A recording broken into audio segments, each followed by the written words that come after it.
The morning Seth Sawyer first laid eyes on Edna Pritchard. She was standing in the middle of Calico Creek's only main street with a broken wagon wheel, a carpet bag at her feet, and the kind of dignity that made a man feel ashamed for not immediately offering to help. It was the spring of 1878, and Calico Creek, Texas, was the sort of town that had sprung up fast and loud the way most frontier towns did, all dust and ambition, and the particular smell of horses and cedar smoke that clung to everything. The mercantile sat across from the saloon, the livery flanked the sheriff's office, and at the far end of the road, perched on a modest rise of land like it was trying to look down on the whole enterprise, stood the white-painted community church of Calico Creek, its single bell tower catching the morning light. Seth had been riding in from the Harlan Ranch, where he worked as a ranch hand and occasional trail scout, when he spotted her. He pulled his bay gelding, a steady-tempered animal named Clover, to a slow walk and studied the scene. The woman was perhaps 24 or 25, with dark chestnut hair pinned up under a sun-faded bonnet, a calico dress that had seen better days but was kept immaculate, and eyes the color of a deep creek running over smooth stones.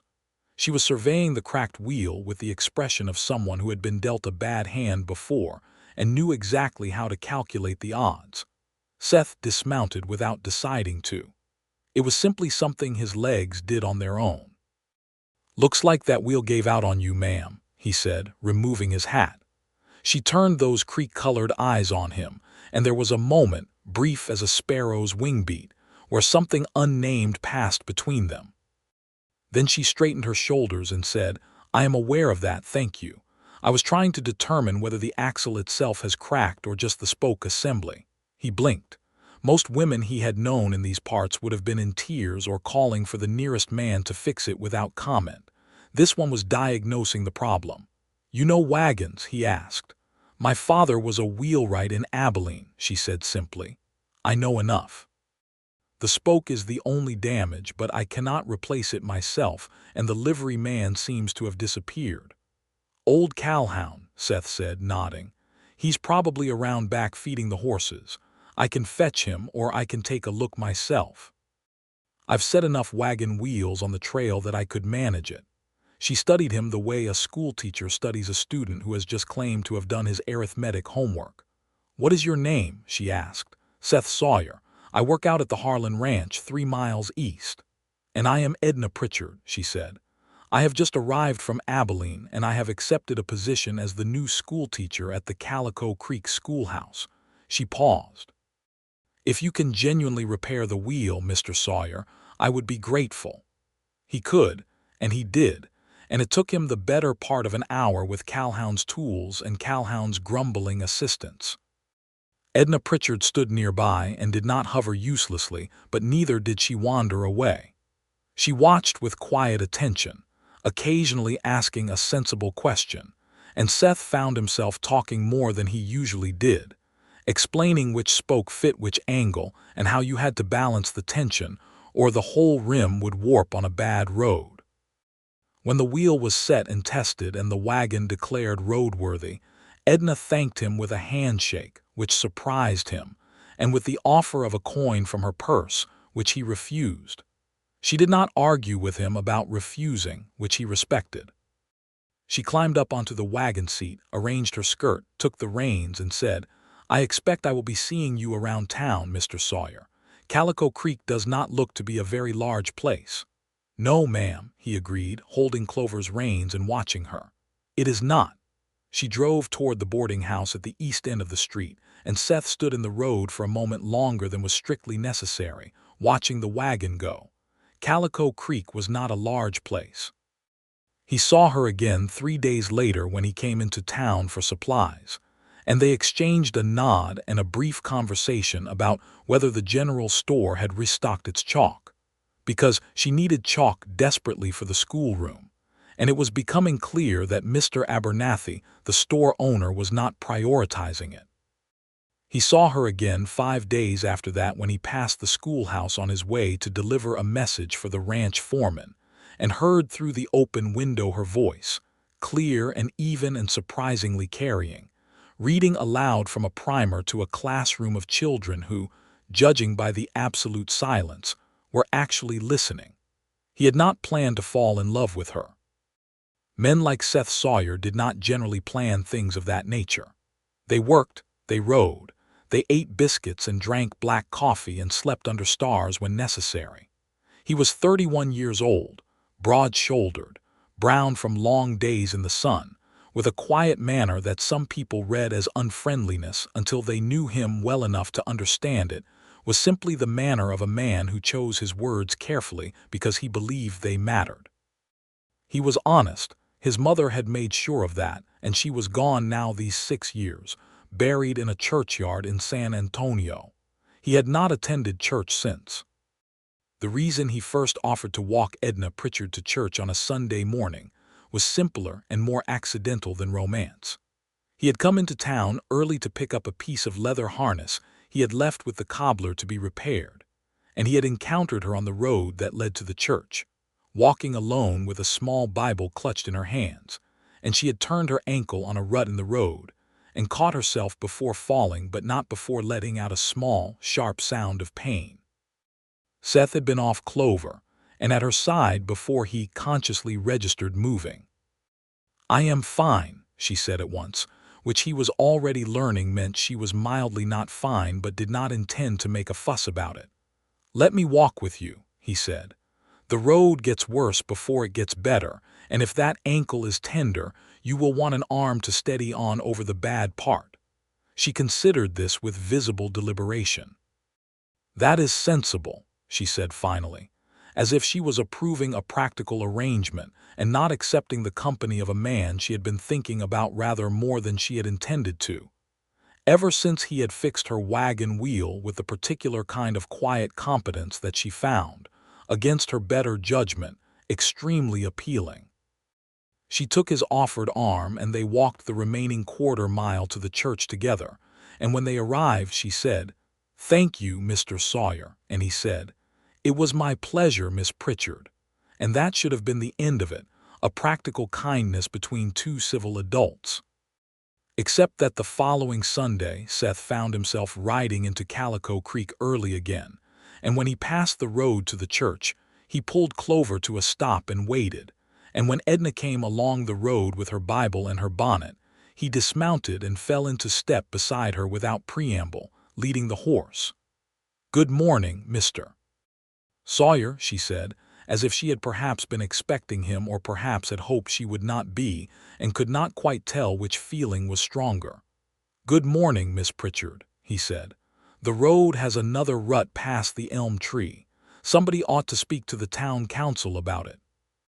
"They ought," she agreed, and they walked to church together.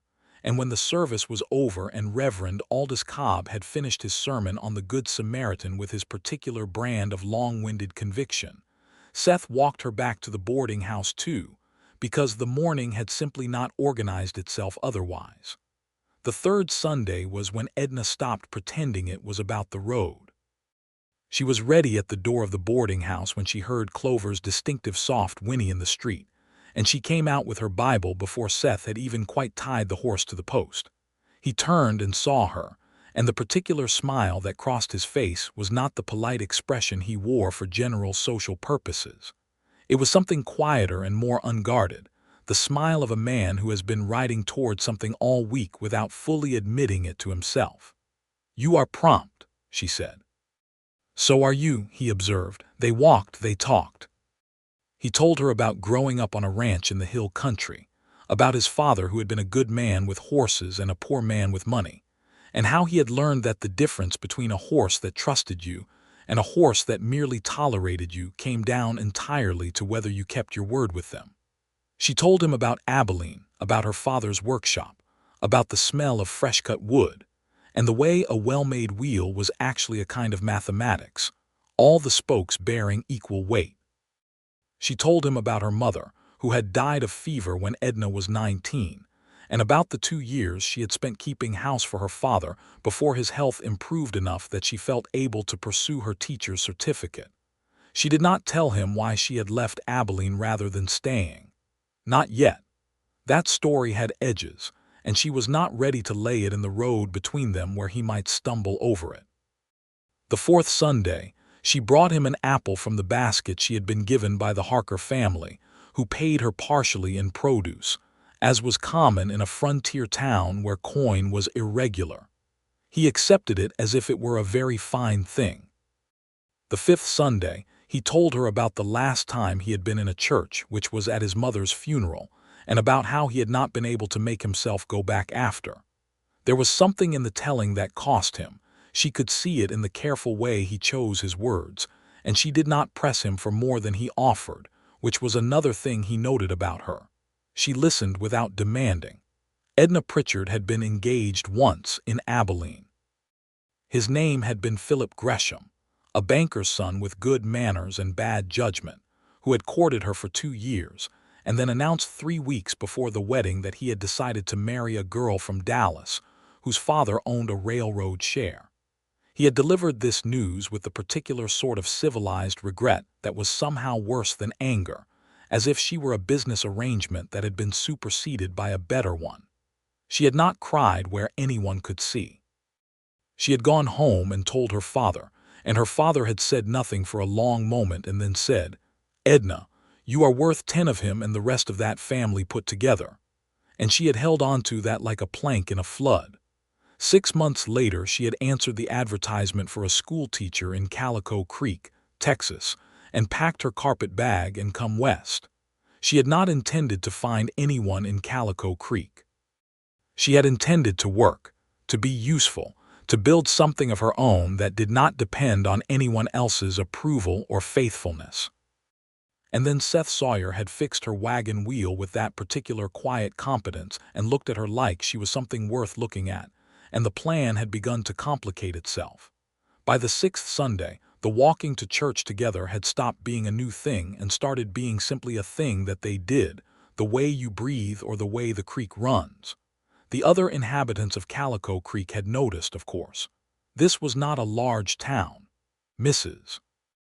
Darla Finch, who ran the boarding house and had an opinion about everything that had ever happened within 100 miles, told Edna one evening over supper that Seth Sawyer was considered a good man by everyone who knew him, that he worked hard and drank modestly and had never, to her knowledge, cheated anyone at cards.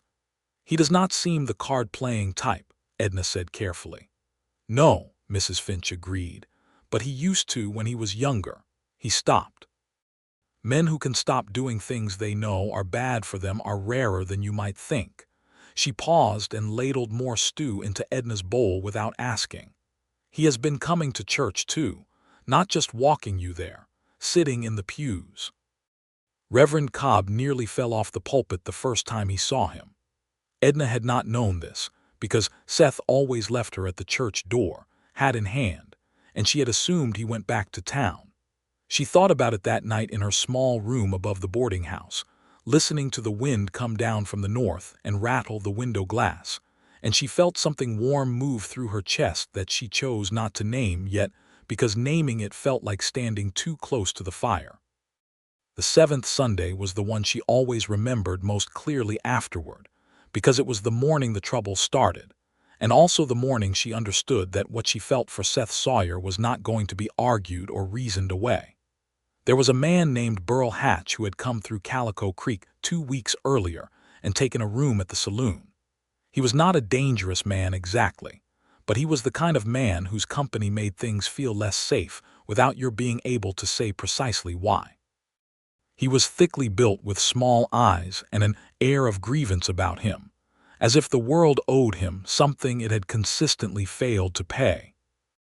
He had been watching Edna in the way that some men watched women in frontier towns, the way that was less appreciation and more assessment, as if calculating what advantage might be gained.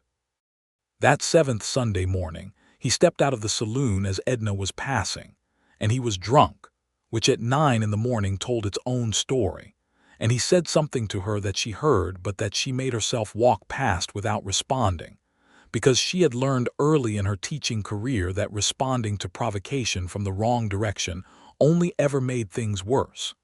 She was shaking slightly by the time she heard Seth's footsteps catch up behind her. I saw that, Seth said, falling into step.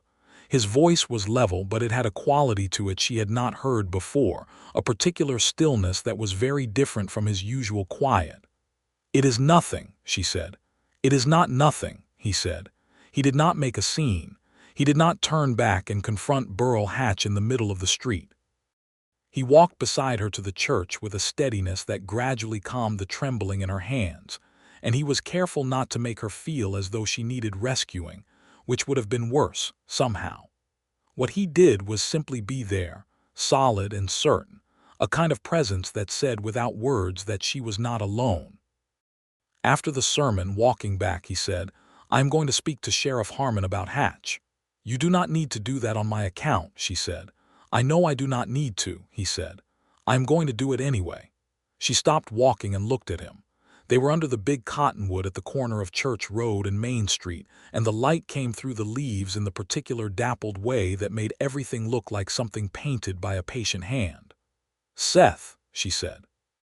It was the first time she had used his given name, and she saw him notice it. "Why do you keep walking me to church every Sunday?" He was quiet for a moment, the way he was quiet when he was choosing words carefully. "I started because of the road," he said, "and then I kept on because I wanted to." "Why did you want to?" she asked. He looked at her steadily. "Because I look forward to Sunday morning more than any other morning of the week. Because the walk there and back is the best hour of my week. Because you say things worth listening to, and you listen to things worth saying, and that is rarer than people know." Her heart was doing something complicated. "That is a very careful answer," she said.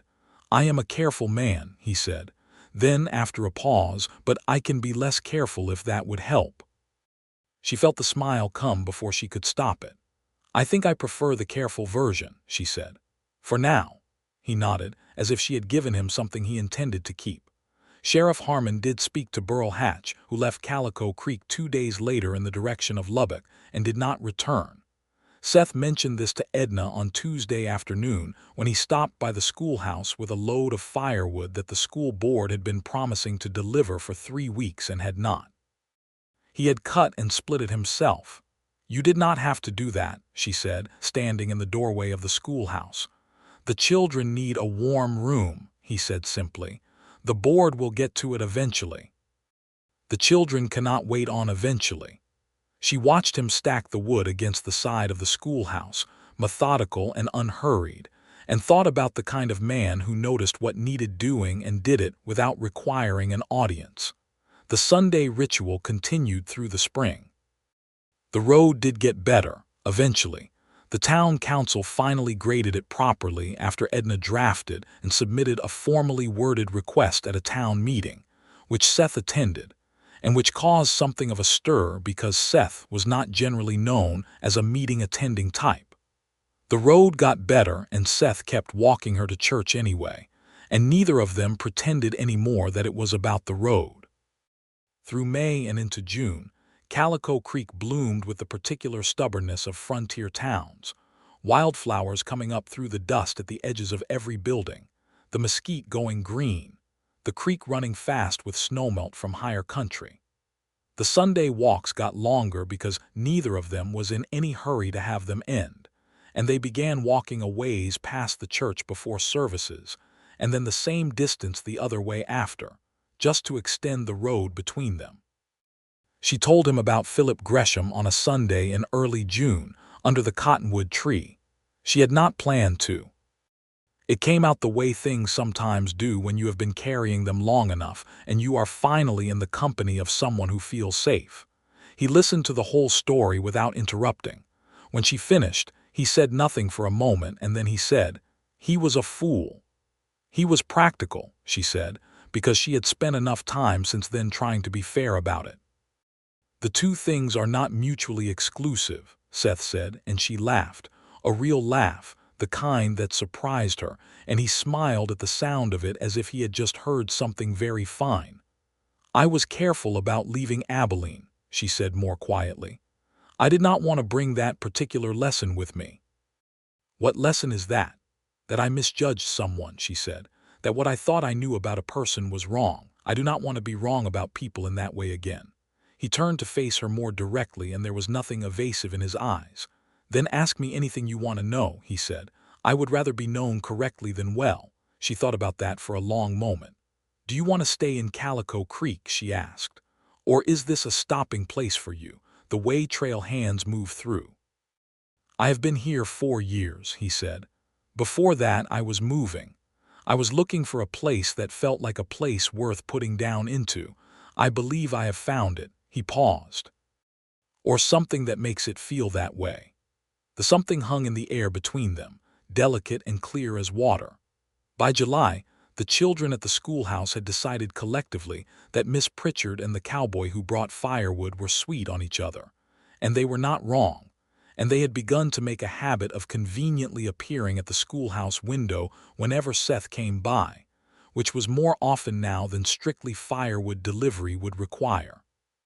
He sometimes came at the end of the school day with no particular errand at all, and Edna would be at the blackboard with the last of the chalk dust on her fingers, and he would lean in the doorway and they would talk about whatever the week had held, and it felt, both of them recognized independently, like the most natural thing in the world.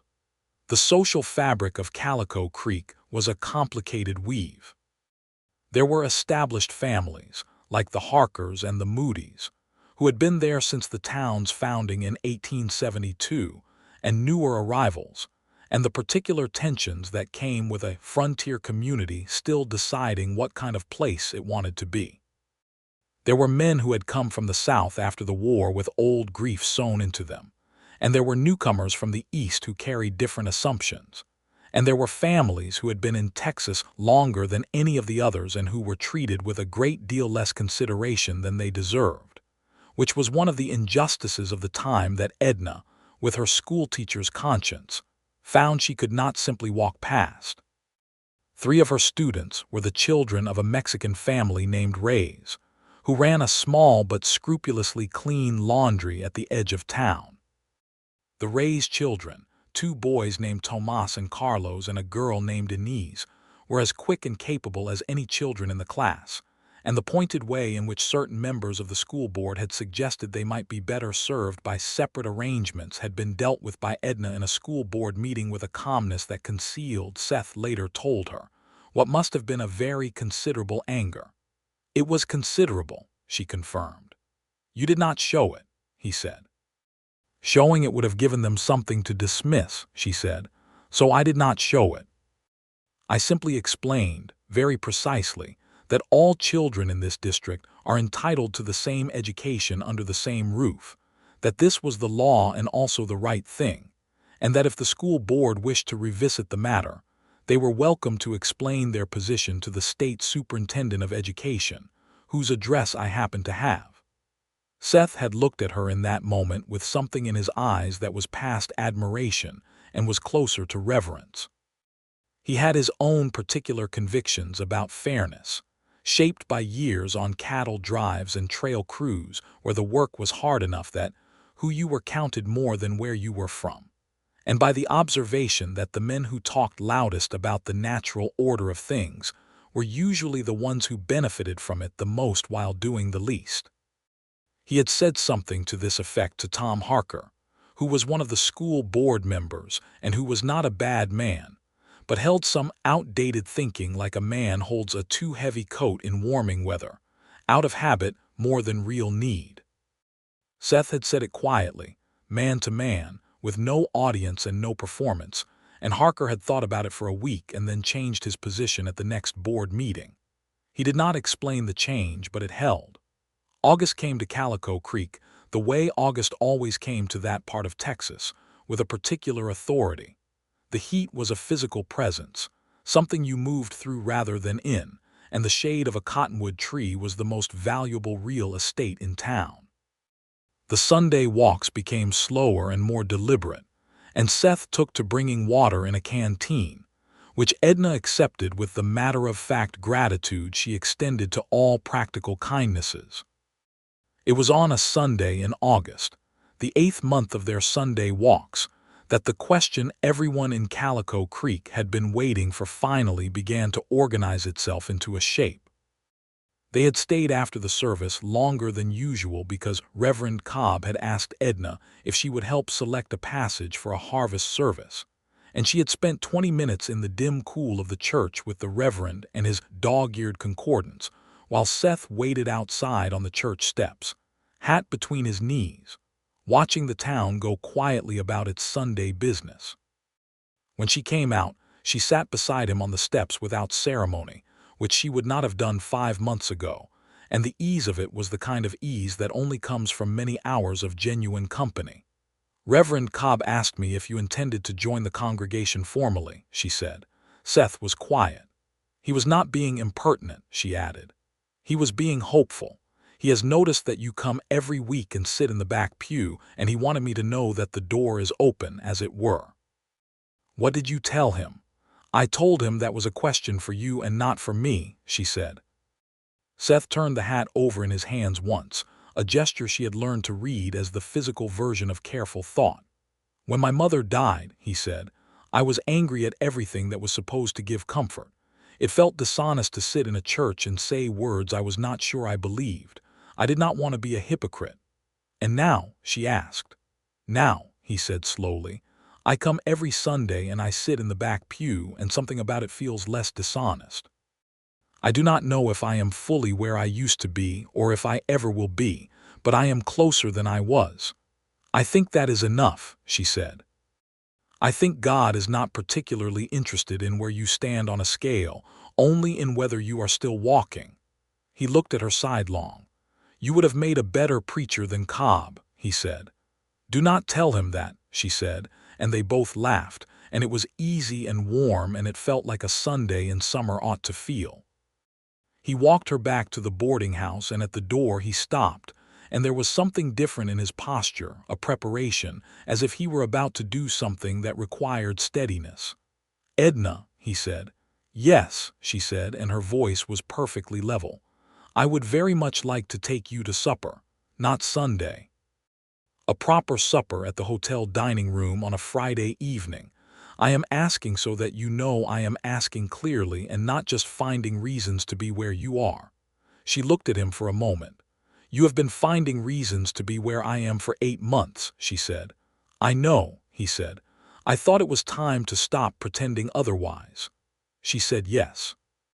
The hotel dining room in Calico Creek was not grand, but it was the grandest thing the town offered, with tablecloths that were actually white and oil lamps on every table, and a cook who had trained in San Antonio and knew what she was doing with beef and potatoes.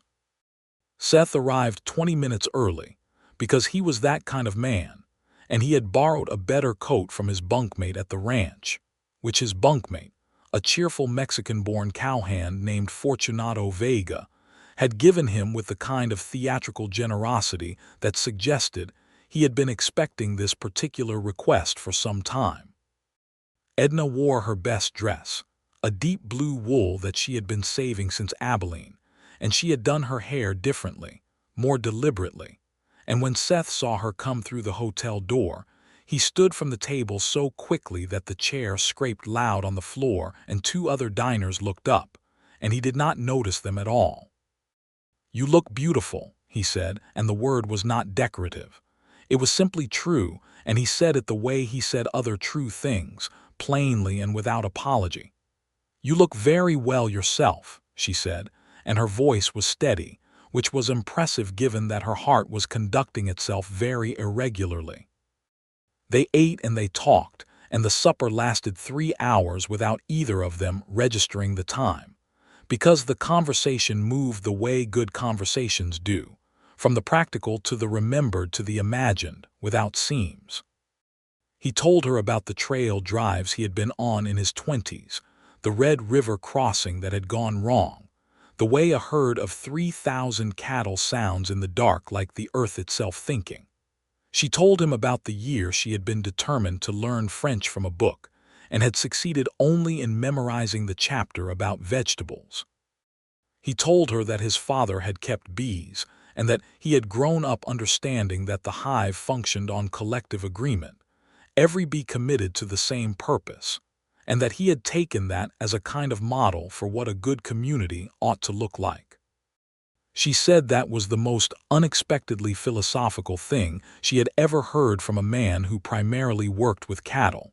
And he said that cattle had also given him a great deal to think about, just of a different nature. When the meal was done, and he walked her back to the boarding house in the warm August night with stars overhead that were the particular reward of living far from any city, they stood at the boarding house door again, and this time the pause between them was different from all the previous pauses. "I am not a man who is quick to speak about things that matter," he said. "But I want to say before too much more time passes that what I feel for you is not a passing thing, Edna. It is not a convenience or a habit. I want you to know that," she breathed. "I know it," she said quietly. "I have known it for a while. I think I have felt the same, and I have been slower to say so because I have been afraid of being wrong." "Are you still afraid?" he asked. "A little," she admitted honestly. "But less than I was, and less every Sunday." He reached out and took her hand very gently, the way you pick up something you intend to keep. He held it for a moment, looking down at it, and then he looked up at her. "And I will keep walking you to church," he said, "until the afraid part is gone entirely." She did not pull her hand away. "That may take some time," she said. "I have time," he said. September came, and the harvest season brought Calico Creek a particular kind of busy, good-natured energy. There were barrels of grain being moved and preserves being put up, and the Harvest Sunday service that Edna had helped plan was attended by the whole town, even people who usually found reasons to stay away.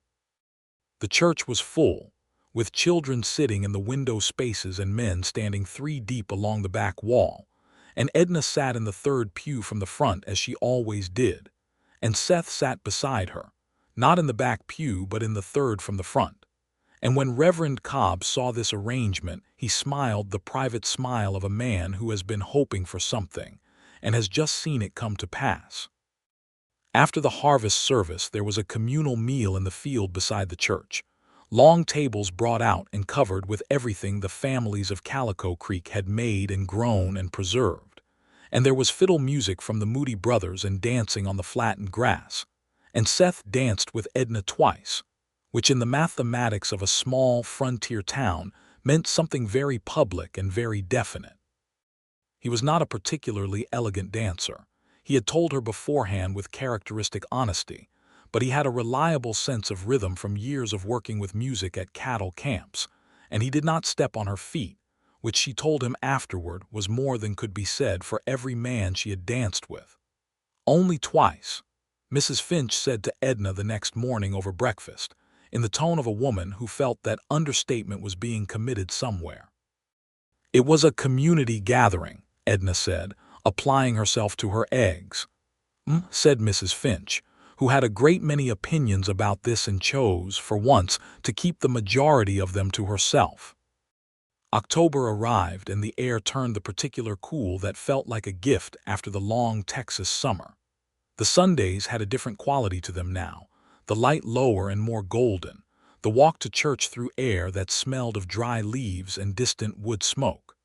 Seth had joined the congregation formally in September, a fact that he mentioned to Edna briefly and without performance, and she had taken his hand and pressed it once briefly, and they had not belabored the point. He had also, in October, begun building something. It was not a secret exactly, but he was deliberate about it, and the something was a house. He had been putting money aside for 2 years into an account at the Calico Creek Savings Institution, the kind of saving that is done by a man who has a specific purpose in view, even if he has not yet fully articulated the purpose to himself or anyone else. He had purchased a parcel of land on the east edge of town, near enough to the schoolhouse to be convenient and far enough from the saloon district to be peaceful, and he had begun laying a foundation with the help of Fortunato Vega and 2 other men from the Harlan Ranch who were glad of the overtime work. He told Edna about the house on a Sunday in mid-October, on the walk back from the service. "I am building a house," he said. "On the Elm Street parcel east edge," she processed this. "That is near the schoolhouse," she said. "Yes," he agreed. She was quiet for a moment. "How large a house?" she asked carefully. "Large enough," he said, "for a life, not just a man." The air between them was very still. Seth, she said slowly. I'm not asking anything yet, he said. I want to be clear about that. I know that some things take time, and I know you are a woman who makes considered decisions, and I respect that deeply. I am not pressing. I am only telling you what I am building and why. She looked at him for a long moment. His face was honest as it always was, careful but honest. I appreciate you telling me, she said. I thought you deserved to know, he said. They walked the rest of the way in a silence that was not empty but full, both of them carrying something warm and important that neither quite named yet. November came, and with it, a cold front that swept down from the north and changed everything overnight. The Sunday walks required heavier coats, and Seth bought Edna a pair of proper warm gloves from the mercantile, not as a romantic gesture precisely, but as a practical one, because he had noticed her hands were red with cold after the second October chill, and this seemed to him something that could be addressed. She wore the gloves every Sunday after that, and sometimes during the week as well, which he knew because she told him so when he asked if they were the right fit. They were. The house went up steadily through November and into December. Seth was at the Harlan Ranch through the weekdays, working the fall cattle work and the fence repairs, and the 100 other things that kept a working ranch running, and he built on Saturdays with Fortunato and whoever else was available.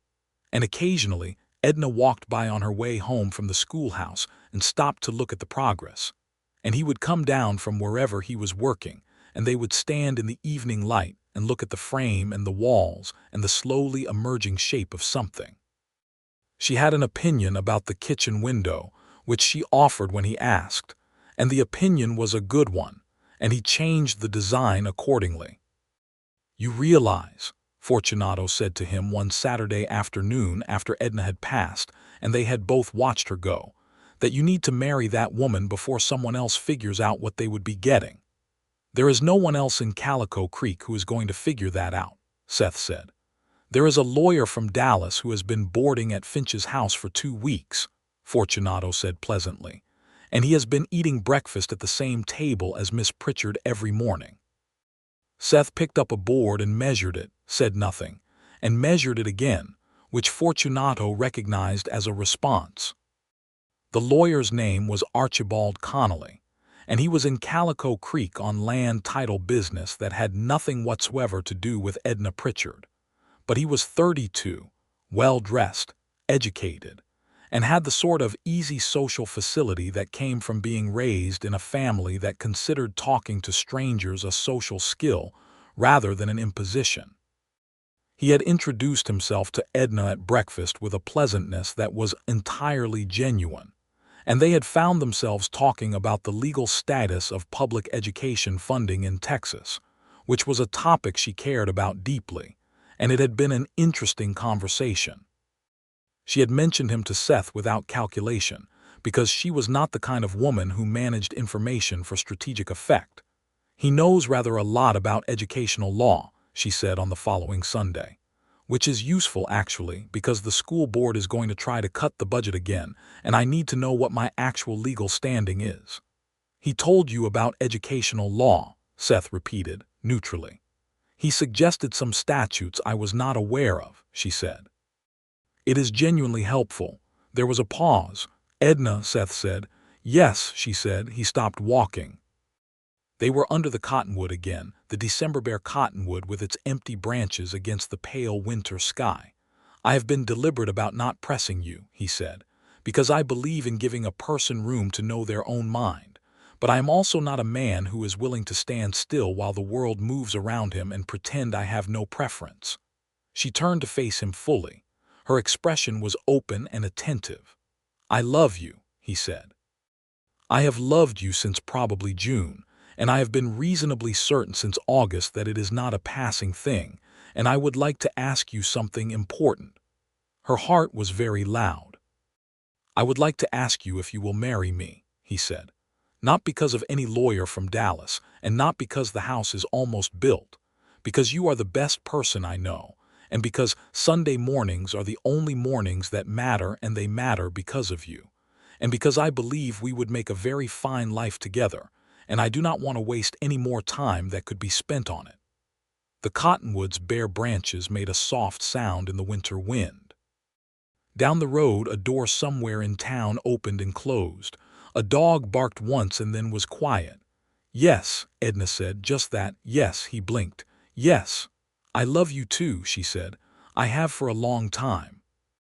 I was being careful because I was afraid to be wrong again. But I am not wrong, Seth. I know I am not wrong." He stepped forward and took her face in his hands, gently, the way he did all careful things, and he kissed her. And it was a December morning under a bare cottonwood tree in Calico Creek, Texas, in 1878, and it was the finest moment of both their lives up to that point. Mrs. Finch was informed at supper, and her reaction was a controlled, dignified expression of satisfaction that still managed to suggest she had been expecting this development since approximately the second Sunday. Reverend Cobb was informed on Monday morning, when Seth rode to the church to ask about dates, and the Reverend's reaction was considerably less controlled and considerably more joyful, and he shook Seth's hand so vigorously that Seth's shoulder was slightly sore the rest of the day. The wedding was set for the second Saturday in March of 1879, which gave 3 months for the house to be properly finished, and for Edna to write to her father in Abilene with the news.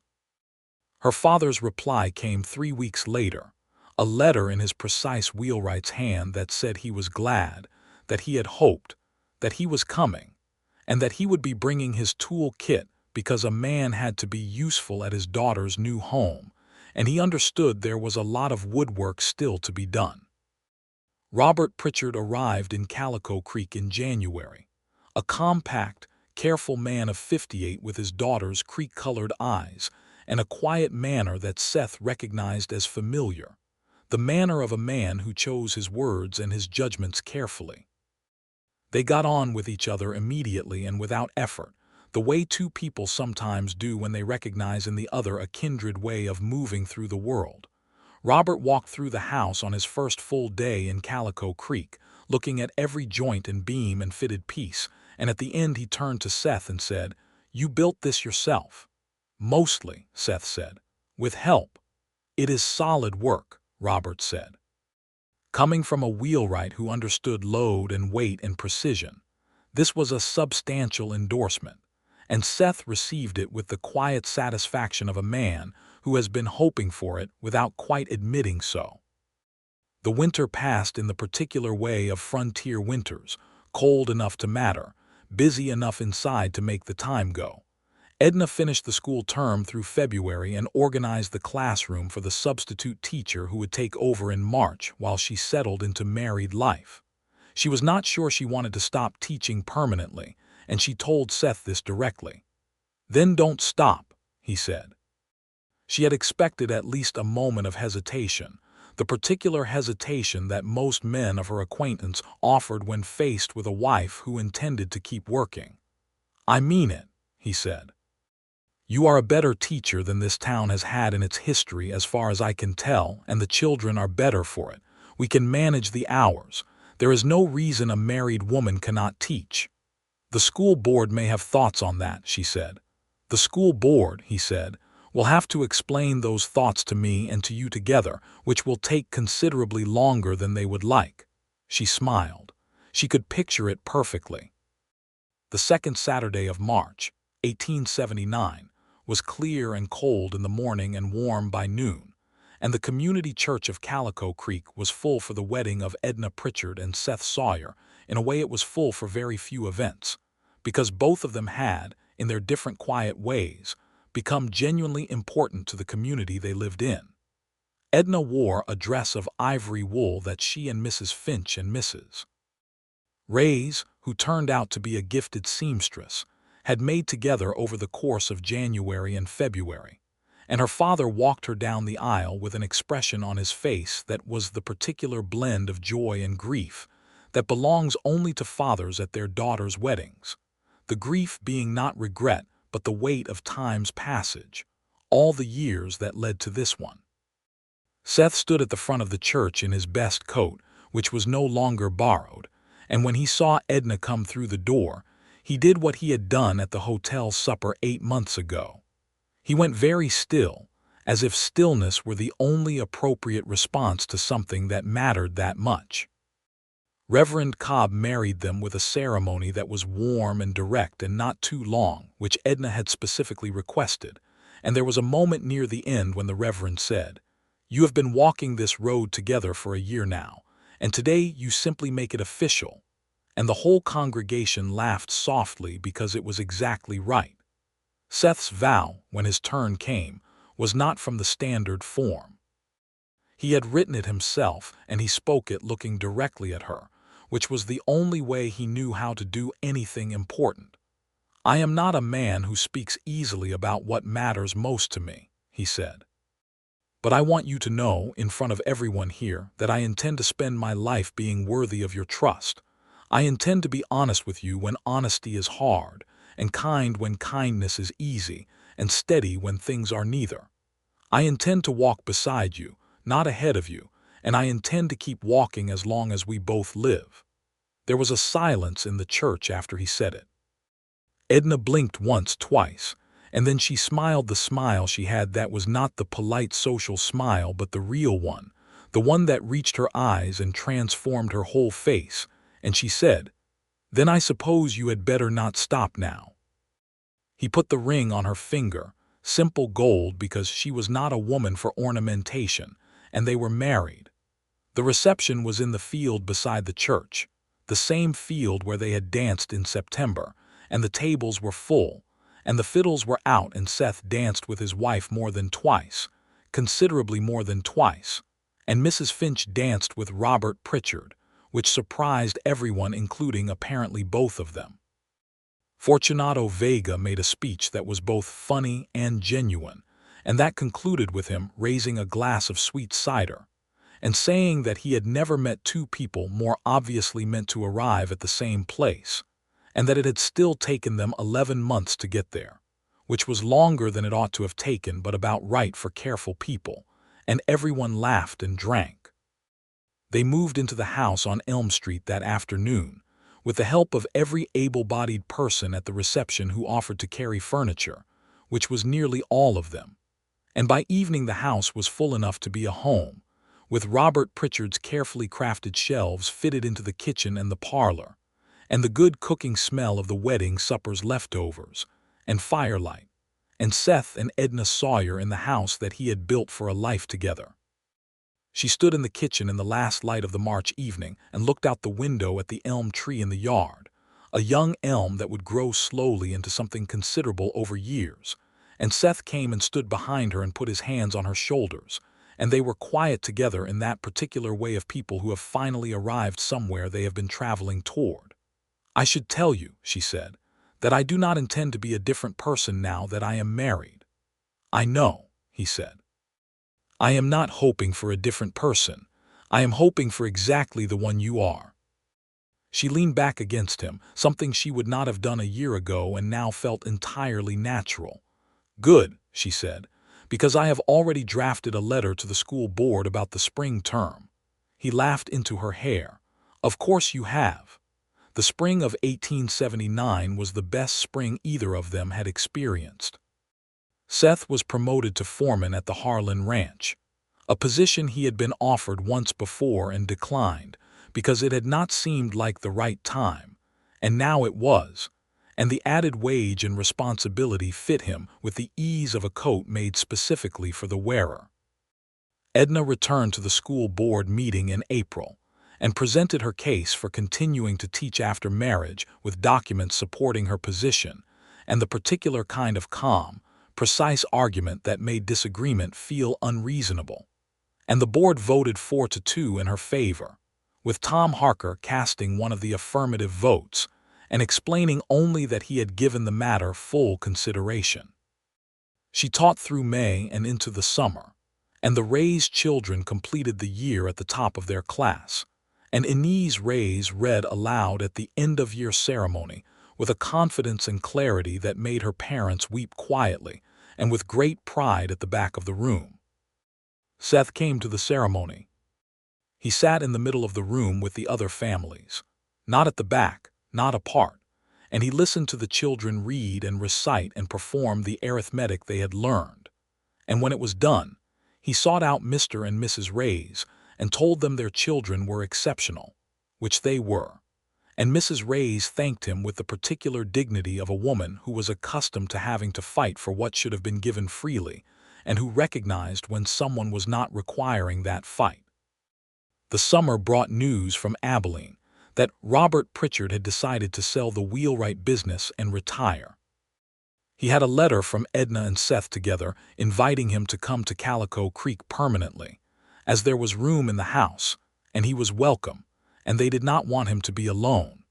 He came in August, bringing his tools and 3 good chairs he had made himself, and he took over the spare bedroom and was shortly thereafter enlisted by every family in Calico Creek who had a wheel or a door or a joint that needed attention. He and Mrs. Finch, whose first name turned out to be Darla and who had been widowed for 6 years, had begun meeting for coffee at the hotel dining room on Tuesday mornings, which everyone in Calico Creek noticed and commented on in tones ranging from approval to delight. Robert did not yet know what to do with this attention, being a reserved man by nature, but he showed up every Tuesday with impressive reliability, which told its own story. By autumn, Edna and Seth had been married 6 months, and the house on Elm Street had the settled, inhabited quality of a place where life was genuinely taking place. There were books on Robert's shelves, and curtains Edna had made, and a toolbox Seth kept beside the back door, and a dog named Compass, a brown and white hound of no particular breed who had attached himself to Seth during a ride one afternoon and declined to leave. Edna discovered she was expecting in October, and she told Seth in the kitchen one morning over coffee with the directness she brought to all important information, and the look on his face was one she intended to keep in her memory as long as she lived. He sat down heavily in his chair, not from distress but from the sheer weight of feeling, and then he looked up at her and said, "Are you well?" "Perfectly well," she said. "I'm very healthy, Seth. I expect this to proceed normally."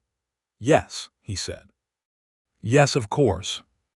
And then he stood up again and came to her and held her carefully, as if she were something he did not want to break, which she found simultaneously touching and slightly unnecessary but chose not to address yet. "You do not need to treat me differently," she said into his shoulder. "I know," he said. "I will do it anyway for a few days, and then you will argue me out of it, and we will find a middle ground." "That is an admirably self-aware prediction," she said. "I have been paying attention," he said. They told Robert that evening at supper, and Robert sat very still for a moment and then said, "Your mother would have been so glad." And the grief and the joy of it were both present at the table, and no one tried to minimize either. The pregnancy was indeed uncomplicated. Edna taught through November and into December when she decided herself, on her own schedule, that it was time to take a break, not because anyone required it of her, but because she was tired in the bone-deep way of late pregnancy, and she had enough self-knowledge to recognize when rest was the correct choice. The baby came on a February morning in 1880, a boy, born at home with the capable assistance of the town midwife, Mrs. Holt, and with Seth in the next room in a condition of suspended agitation that Fortunato, who had come to wait with him because that was the kind of friend he was, later described as a man being very calm on the outside and extremely not calm on the inside. When Mrs. Holt opened the door and said the baby was here and both mother and child were well, Seth was through the door and at Edna's side before the sentence was quite finished. The boy was red-faced and considerable and had, already, an expression that suggested he was sizing up the situation and forming opinions. "He looks like he is reviewing a legal brief," Seth said, which was perhaps not the most conventional thing to say upon first seeing one's child, but Edna laughed genuinely from her pillows and said, "He gets that from me." They named him William Robert Sawyer, William for Seth's father and Robert for Edna's, and the Reverend Cobb baptized him in March with a ceremony that was, at Edna's request, not too long, and the whole congregation of Calico Creek was there again as it had been for the wedding, and as it seemed to show up for everything that mattered to this particular family. Robert Pritchard held his grandson afterward with the expression of a man who had been given something he had not known he was still hoping for, and Fortunato Vega stood godfather with a solemnity entirely at odds with his usual disposition, and Mrs. Finch, who was standing rather close to Robert Pritchard, produced a handkerchief and used it. Life in Calico Creek in 1880 had the texture of something built to last. The town itself was growing, slowly but steadily, with new families coming in from the east and north, drawn by land and the particular promise that the frontier offered of a life built from scratch on your own terms. This was not always the paradise it was advertised as being, and Seth and Edna both knew that, having seen enough of the hardships that the promise of frontier life failed to acknowledge.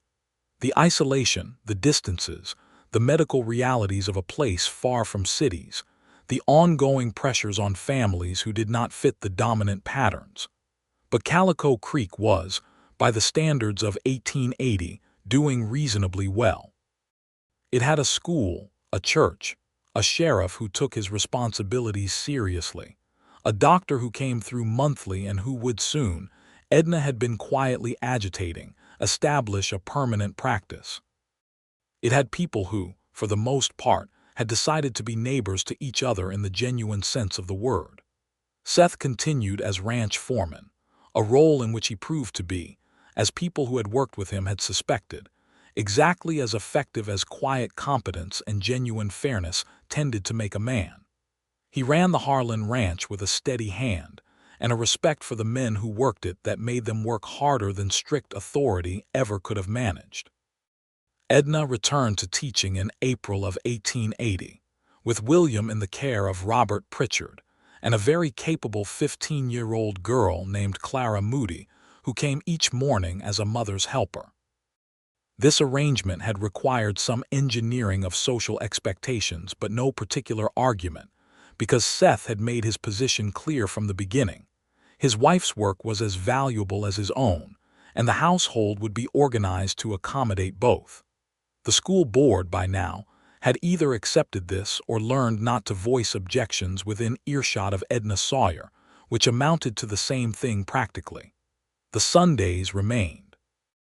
Long after the last sermon of their pre-marriage acquaintance had been delivered, long after the reason for walking to church together had ceased to be the road or the ankle or anything other than the simple fact that it was one of the finest hours of the week, Seth Sawyer continued to walk Edna Sawyer to church every Sunday morning.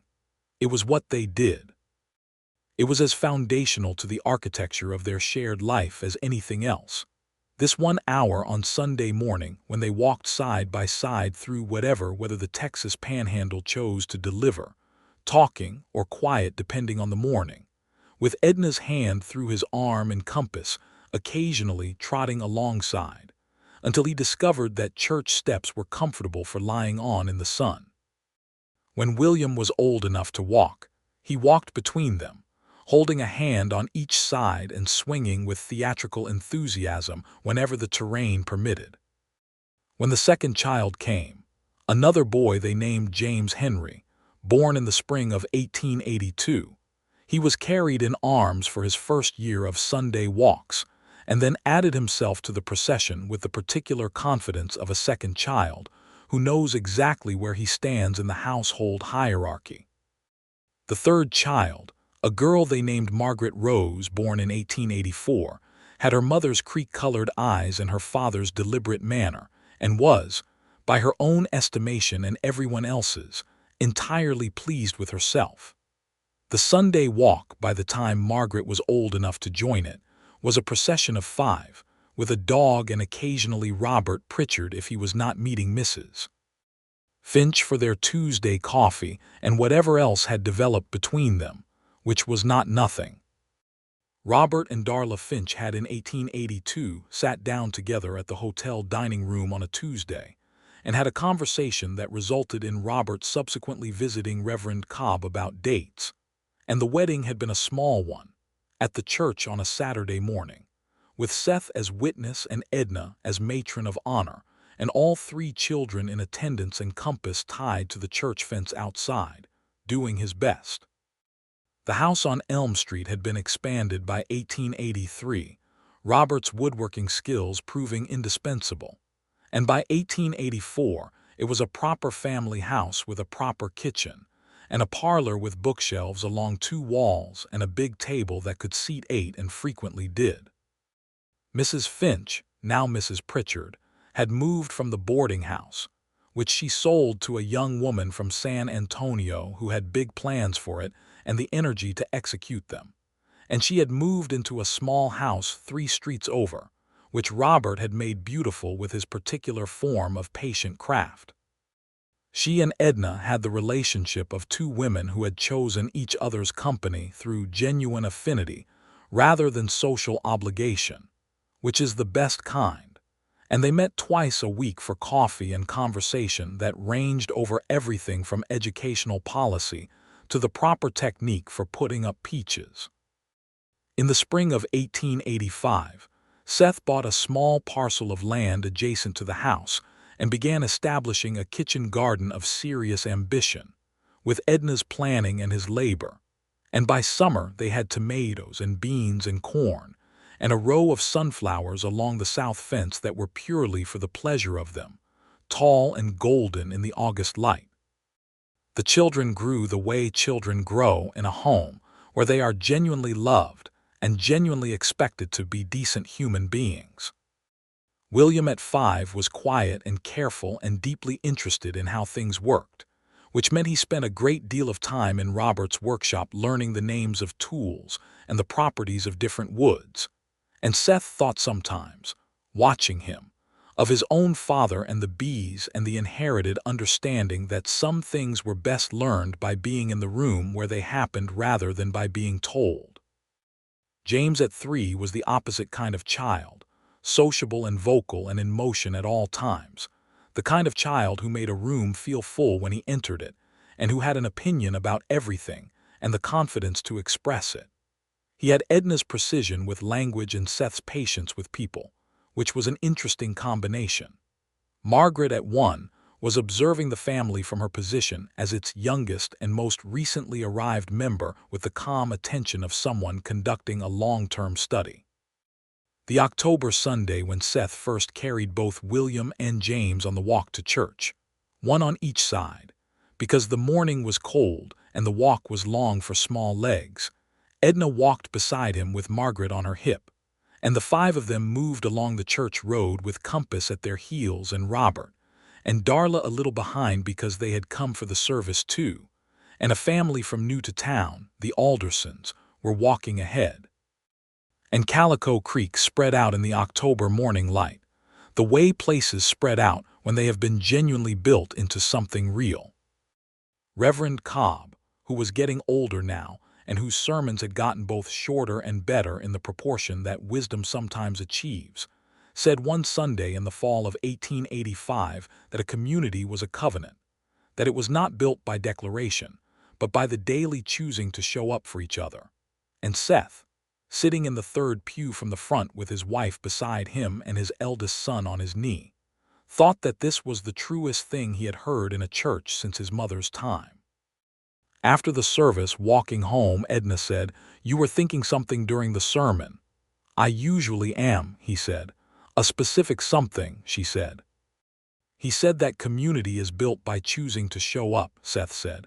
"I was thinking that is true of everything that matters, that most of what is important is not a single decision but 1,000 small ones in the same direction."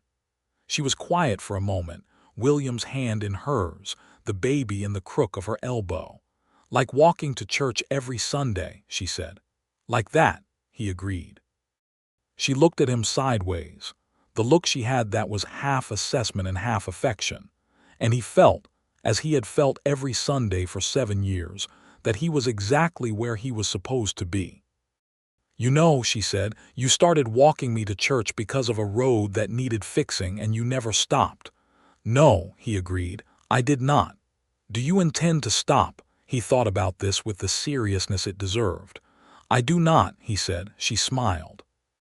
The cottonwood tree, now grown considerably from its state in 1878, shed a few dry leaves across the road ahead of them, and Compass chased them briefly and then lost interest and came back.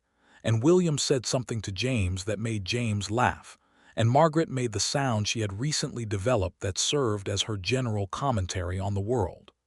"Good," said Edna Sawyer. "I would be very put out if you stopped now." The years that followed were the kind of years that do not announce themselves as significant, but that become, in retrospect, the substance of a life well lived. There were droughts and their recovery, the particular anxiety of watching the sky and the creek level, and making decisions about the cattle range that had real consequences, and Seth navigated these with the steady competence that had always been his most reliable quality. There were seasons when money was tight and seasons when it was less so, and the household on Elm Street was managed with the combination of Edna's organizational precision and Seth's willingness to work without complaint at whatever needed working at. There was an autumn in 1886 when the Calico Creek school building was damaged by a fire that started from a lantern left burning, and the community came together to rebuild it with a speed and collective effort that was one of those things that you had to be there to fully understand. Seth organized the framing crew and worked through 2 weekends straight, and Edna organized the materials and the scheduling and the donation of supplies. And when the new school opened in January of 1887, it was larger and better lit than the original and had a proper stove and 2 additional desks. There was the summer of 1887 when the measles came through, and Calico Creek spent 3 tense months in the grip of the particular fear that epidemic illness inspired in frontier communities, where medical help was not always accessible. Mrs. Holt and the newly established Dr. Kerrigan, who had finally set up his permanent practice thanks in part to Edna's persistent advocacy, worked without adequate rest, and Seth and the other men organized supply runs to isolated families, and there were losses, painful and real, 2 children from different families, and the grief of it sat in the town for a long time after. These things were part of the life, the genuine texture of it, and they did not break what had been built between Seth and Edna or in Calico Creek generally, because things built from good materials and genuine commitment tend to hold under strain. The Sunday walks held through all of it. Even in the worst weeks of the measles summer, when the children were kept home from school and public gatherings were reduced, Seth and Edna walked to the church together, because Reverend Cobb held a small outdoor service in the church field for those who felt they could attend, and it felt important to attend, not out of obligation, but out of the recognition that some things had to be maintained even when circumstances argued against them, or perhaps especially then. William, by 1888, was 8 years old and possessed of his grandfather's talent for woodwork and his mother's absolute determination to understand things properly. He had begun reading of his own volition in advance of his school grade, not to perform, but because he genuinely wanted to know, and his teacher, a young woman named Miss Halloway who had come from Austin, told Edna that William was the kind of student who made a teacher feel that the work was worthwhile. James at 6 was already the social center of his school year, the child around whom other children organized themselves, not because he sought authority but because he was genuinely interested in everyone around him, and this interest was, apparently, magnetic. He brought home a different friend every week and expected them to be fed and was never wrong to expect it. Margaret at 4 was talking in complete sentences and had developed strong preferences about which dress she wore to church on Sunday, which she communicated with clarity and patience until the preference was accommodated, and then she walked to church like a small queen, very pleased with the arrangement. Seth watched his children on these Sunday walks and thought sometimes about what it meant, this life, this particular collection of people who had come together through the accumulation of choices made carefully over time. He thought about the man he had been before Calico Creek, moving and unsettled, with no particular place pulling him home. He thought about a broken wagon wheel and creek-colored eyes, and a woman who had diagnosed the problem herself before he even arrived. He thought about how love, real love, was not a single moment of recognition but a long sequence of mornings where you chose the same person again, and again, and again, and how that choosing got easier over time, not because it required less but because you became more certain of it. He had been certain of it for a very long time. In the spring of 1889, a decade after the wedding, Calico Creek celebrated its founding anniversary with a town fair that stretched over 3 days and involved every family in a radius of 20 miles. There were competitions for baking and for livestock, and for various feats of ranch skill, and there was music every evening, and the cottonwood trees along the creek were hung with lanterns so the dancing could go on after dark. On the second evening, Seth found Edna standing at the edge of the lantern light, watching the dancers, with Margaret asleep against her shoulder, and the soft look on her face that she wore when she was content. He came and stood beside her, and she leaned into him the way she had learned to lean, with the ease of a decade of daily closeness. "Happy?" he asked. "Extremely," she said. He put his arm around her, careful of the sleeping Margaret. Down the field, William and James were involved in some spirited activity with a group of boys their ages that was probably one wrong move from becoming chaotic, but they were happy and the night was warm and it could wait. "I was thinking," Edna said, "about the morning you first walked me to church." "So was I," he said. She looked up at him. "Were you?" "I was thinking that it was the best instinct I ever had," he said. She smiled. "I was thinking that I knew, somewhere around the fourth Sunday, that I was in trouble." "Trouble," he repeated. "The good kind," she said. He pressed his lips to the top of her head gently so as not to wake Margaret. "I knew earlier than the fourth Sunday," he said. When you diagnosed the wagon wheel yourself," he said. "I thought, this is a woman who is going to make the rest of my life considerably more interesting than I had planned." She laughed softly, quiet enough not to wake the child. "And has it been?" "Every day," he said.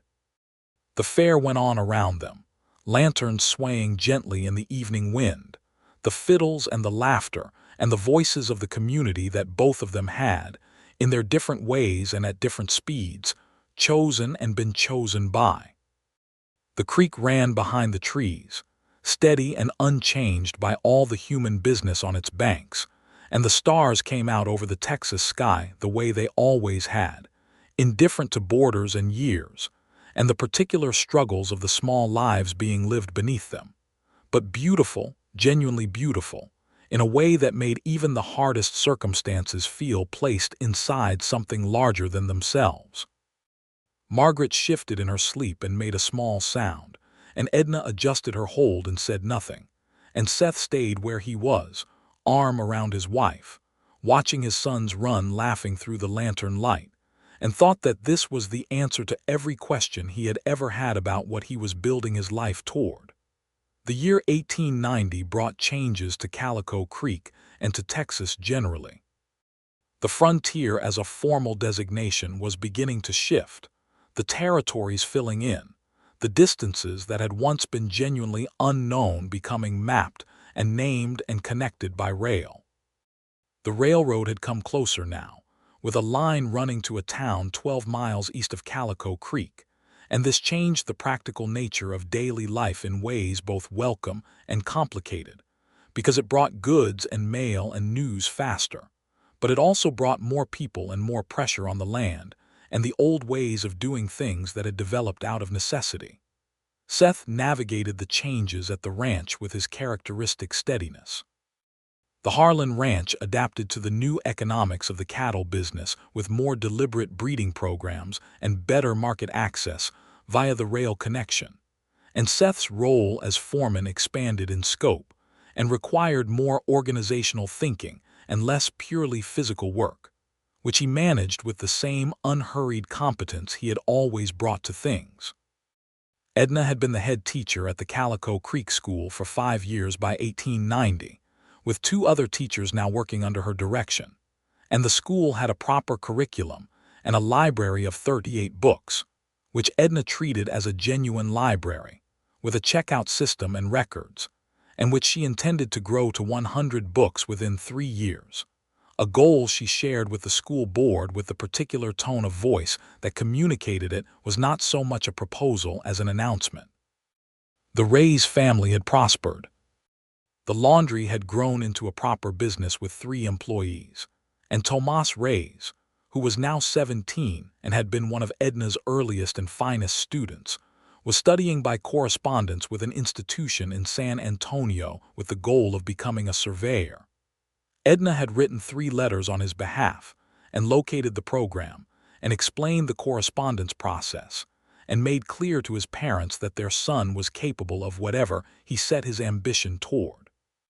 Carlos Rays had taken over the practical management of the laundry at 14 with a business head that impressed everyone, and Inez, who was 15 and sharp-tongued and absolutely brilliant, had already informed Edna that she intended to become a teacher herself, and Edna had said, with complete honesty, that she thought Inez would be an exceptional one. The Sunday walks had become, by 1890, something known throughout Calico Creek as the Sawyer family Sunday walk, because there were 5 of them now plus Compass, who was old but still reliable, plus sometimes Robert and Darla, and the procession of them along the church road every Sunday morning was a Calico Creek fixture as certain as the bell in the church tower. William at 10 had developed the quiet, observational quality that would, Edna thought, probably make him a very fine engineer or architect, someone who understood how things held together. James at 8 remained the most sociable person in any room, including rooms full of adults who had 30 years on him. Margaret at 6 was reading fluently, and had declared her intention to become either a doctor or a judge, details to be finalized. On the last Sunday of December 1890, which was the last Sunday of the decade, Seth and Edna walked to church in the cold, clear morning with all 3 children, and the church was full of the end-of-year congregation, everyone present, everyone accounted for, and Reverend Cobb preached about beginning and ending, and about how the most important things in a life were not the dramatic moments but the chosen ones. The things you did over and over by decision and by love, until they became the shape of who you were. Seth sat in the 3rd pew from the front with Edna beside him, and William and James and Margaret arranged along the pew in order of age, and he listened to the sermon and thought, with the quiet certainty of a man who has examined the evidence and reached a settled conclusion, that he had built a life that was genuinely good. Not perfect, not without hard mornings and worried seasons and the losses that everyone sustained over time, but good in the way that mattered, in the way that a well-made wheel is good, every spoke bearing its equal weight, the whole thing balanced and true, built to carry something valuable a very long distance. After the service, they walked home in the New Year's Eve cold, and the children ran ahead on the road that had long since been properly graded by the town council, and Compass trotted after the children because he was old but he was still the same dog, and Robert and Darla walked behind at the particular pace of people who are in no hurry, and Seth and Edna walked in the middle, her arm through his, as they had walked for 12 years on Sunday mornings. "Last Sunday of the decade," she said. "So it is," he agreed. "I was thinking," she said, "about how much has happened since the first time you walked me to this church." "A great deal has happened," he said. "We were strangers," she said. "Well, almost strangers. You had fixed my wagon wheel. You had thanked me with a handshake," he said, "which I have always considered to be one of the finest things that has ever happened to me." She laughed. "A handshake. A handshake from Edna Pritchard," he said, which was not a small thing even then. She held his arm a little more firmly. Ahead of them, Margaret had found something of interest in the road, a stone or a feather or some other small treasure, and was showing it to James, who was examining it with the social enthusiasm of a person who is interested in everything interesting to anyone, and William was watching them both with the fond, slightly superior expression of an eldest child. "I never intended to find someone in Calico Creek," Edna said. "I came to work, to be useful, to build something of my own." "And did you?" he asked. She looked at the road ahead, at the children and the old dog and the winter-bare trees along the creek bank and the church tower visible just above the roofline of the houses, and then she looked at Seth, at the face she had been looking at for 12 years and knew as well as she knew anything. "I built more than I intended," she said. "So did I," he said. They walked home, all of them together, through the cold, clear morning of the last day of 1890. And the house on Elm Street was warm with the fire they had left banked in the kitchen stove. And there was coffee, and there was Robert's bread. And there were the small daily ceremonies of a family that had made itself out of love and work, and the thousand small choices that, accumulated over time, become an unbreakable thing.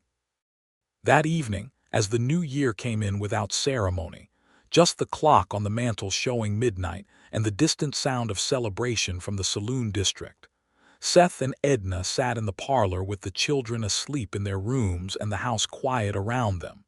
And Edna was reading by the lamp and Seth was doing nothing in particular, just being in the room, which was enough.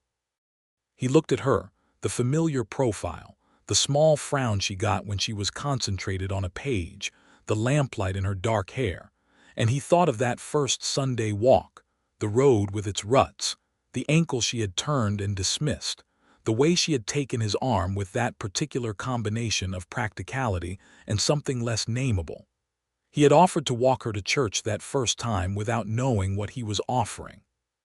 He had kept walking her every Sunday since, first because he wanted to, and then because he loved her, and then because it was simply one of the true and settled things of his life, as true as the creek running or the stars in the Texas sky.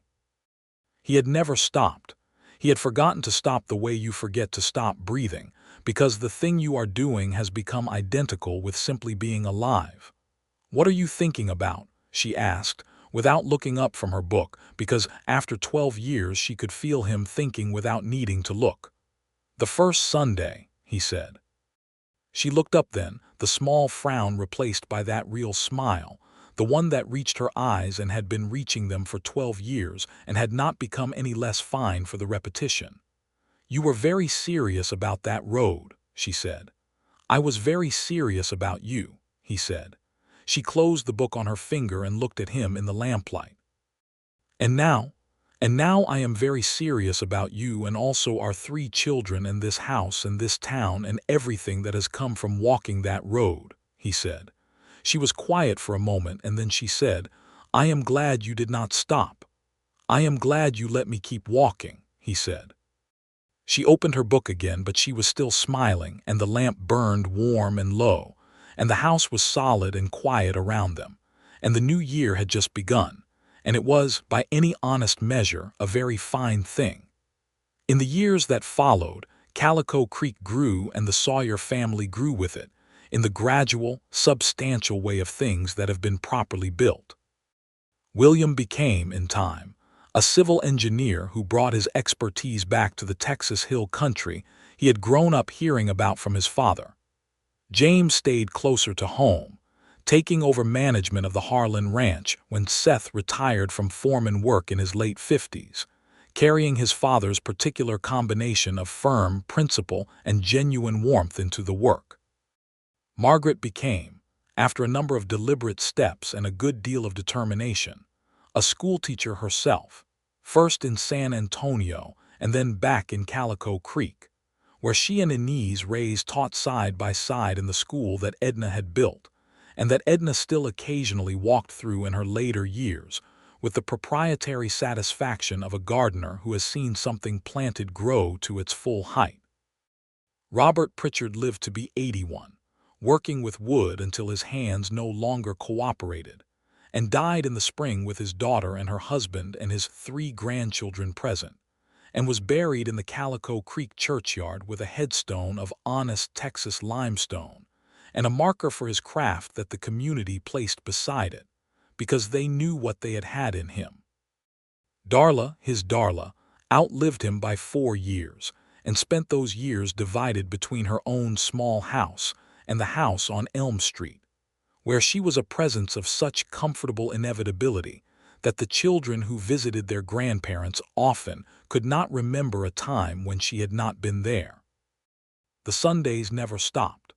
Seth Sawyer walked Edna Sawyer to the community church of Calico Creek every Sunday morning for 42 years, through every season and every weather and every stage of life, until his legs, which had carried him across a great deal of Texas terrain in his time, finally suggested in his 73rd year that perhaps a shorter walk was in order. On the last Sunday that he walked the full road, it was October and the cottonwood was gold, and Edna was on his arm as she had always been, and Margaret walked on his other side with her mother's creek-colored eyes and her father's deliberate manner, and they walked to church in the morning light, and afterward they walked home. And at the door of the house on Elm Street, Seth stopped and looked at the road they had just come down. "It is a good road," he said. "It always was," said Edna. He looked at her, 70 years old and still the same eyes, the same thing in them that had been there the day she thanked him for fixing her wagon wheel with a handshake, that particular combination of intelligence and warmth and the absolute clear-eyed knowledge of who she was and what she intended. "I am glad I did not stop after the first sermon," he said. "You would never have stopped," she said with great certainty. "You are a man who keeps his word." He took her hand gently, as he had taken it under the cottonwood tree more than 40 years ago, and they went inside out of the October morning, into the house that he had built, and that they had filled with everything that mattered, and the door closed behind them, and inside was warm and full and complete. The bell rang once from the church tower down the road, the way it always did at the end of a service, clear and carrying across the rooftops and the creek and the long Texas sky, and Calico Creek went about its Sunday business. And everything that needed to be built had been built, and everything that needed to be said had been said, and the life that had started with a broken wagon wheel and a careful walk down a rutted road had been, by every honest measure, exactly as fine as it deserved to be.